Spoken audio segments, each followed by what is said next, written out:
Profughi che diventano volontari, un'esperienza padovana che parte dalla comunità di Sant'Egidio, impegnata nel periodo estivo ad aiutare anziani soli e persone senza fissa dimora a vincere la solitudine prestando soccorso e aiuto nei giorni di grande caldo.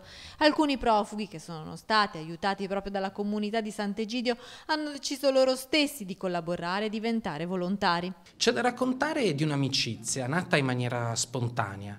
Tanti di questi ragazzi che vengono dall'Africa hanno l'età dei tantissimi universitari che vivono a Padova, ed è nata un'amicizia tra questi giovani universitari e i profughi presenti in città, al punto che nel rapporto che è nata anche il desiderio da parte dei profughi, da parte di questi giovani, di aiutare. Una storia diversa di accoglienza che diventa un reciproco sostegno, storie, quelle raccontate dalla comunità di Sant'Egidio, che fanno dell'emergenza profughi un'occasione di solidarietà efficiente, facendo sentire partecipi i migranti che così si sentono parte attiva del processo d'accoglienza. Alcuni di loro hanno deciso di unirsi ai nostri giovani universitari nel servizio alle persone senza dimora. Direi una piccola buona notizia, un piccolo segno di una città che può essere accogliente ma che può essere insieme solidale.